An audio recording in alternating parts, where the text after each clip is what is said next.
Viewers, today we're taking you to cities around the world where destruction is disguised as progress. Places overflowing with people, yet completely devoid of humanity. Skyscrapers may reach the heavens, but humanity seems to have fallen to the ground. This video is going to open your eyes. After watching it, you'll either feel grateful for where you live or begin to wonder, could this happen to us too? So take a deep breath and brace yourself, because today we're showing you the real-life cities that look like hell built on earth. Let's begin with Davi Mumbai, the world's largest slum. Located in the heart of Mumbai, India, over 1 million people are crammed into just 2 square kilometers. Think about that. So many lives in such little space. In Davi, homes are built from tin roofs, old wood, and plastic sheets. There's no clean water, no proper sanitation, and open drains line the streets. People bathe in filthy water, wash their dishes in it, and sometimes even cook with it. And the most shocking part? One public toilet serves around 1,000 people. Yet, what's surprising is the determination of the people living here. Some make clay pots, others stitch clothes, and some work with leather goods, many of which are exported to other countries. Despite the brutal conditions, these people refuse to give up. Next on our list, Bangladesh's death-defying train rides. While people in Davi are trapped on land, Bangladeshis are forced to take to the rooftops of moving trains. Yes, hundreds of people ride on top of trains every single day. It's not a movie scene, it's their reality.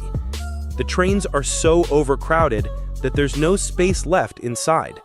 People cling to doors, dangle from windows, or simply ride on top. Some even stand tall, feeling the wind rush past, unaware that just one wrong move could end it all. Rain or shine, night or day, this is their only option. For many, it's the only way to get to school, the hospital, or work. And when the train arrives, people swarm it like it's their last hope. The government has tried to stop rooftop travel, but when there are no facilities below, people climb above, onto danger. Let's now head to Sharjah, the graveyard of luxury cars. In most countries, people spend a lifetime saving just to buy a modest car. But in Sharjah, supercars are left abandoned like trash. Ferraris, Lamborghinis, Rolls-Royces, Bentleys, rusting in the open, covered in dust. Once symbols of wealth and status, these cars now lie forgotten. Many belonged to rich individuals who fled the country under debt or legal trouble. Others were left behind after accidents deemed unworthy by their wealthy owners. Now, this field in Sharjah has become a bizarre tourist attraction, where the pride of the rich lies buried in the sand. Once admired from afar, these luxury cars now seem to look back in shame. Next up, Lagos, Nigeria, the capital of traffic hell. It's said that time is precious, but in Lagos, most of it is lost, stuck on the road. With over 20 million people and very few roads, traffic here is chaos. Cars honk, engines roar, and then everything comes to a standstill. It's always rush hour in Lagos, morning or night, weekday or weekend. Rickshaws, trucks, bikes, cars, and even pedestrians all battle for space. Sometimes it feels like the whole city is frozen in a traffic jam.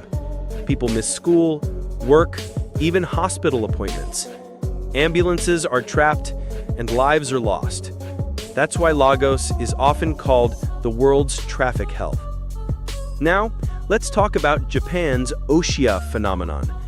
Imagine heading to work or school, and as the train doors open, it's already overflowing. You step forward, only to be shoved inside by a worker. This isn't a prank, it's real, and it happens every day in cities like Tokyo and Osaka. These workers are called oshia, train pushers. Their job, push passengers inside until the doors can close. Every day, hundreds of thousands of people travel by train in Japan. So many that there's barely room to stand. People are packed so tightly they can't move their arms. Japan is known for cleanliness, discipline, and precision. But here, there's no space for personal comfort. Bodies pressed together, breathless silence, faces filled with exhaustion. This constant crowd and pressure has created a wave of mental health issues. Mental fatigue is now common, even in such a developed country. But the people endure. They go to work in the morning, return in the same crowd at night, and never complain. Maybe that's what Japanese discipline is all about, enduring silently. Now, let's visit Delhi's towering nightmare, the Ghaziabad landfill. When we think of mountains, we imagine snow, greenery, or beauty. But this one stinks. This mountain in Delhi is made of garbage, and it's over 70 meters high.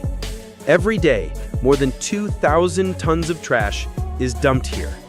Rotten food, plastic, dead animals, filth, disease, you name it. And each year, it grows 10 meters taller. At this rate, it'll soon be taller than some of Delhi's famous monuments.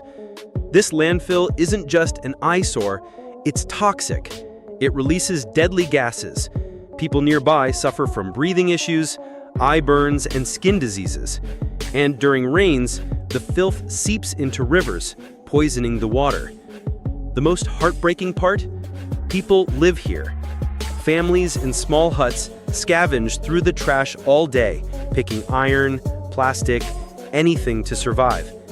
This landfill is a warning. If we don't manage our waste today, our future will rot beneath it.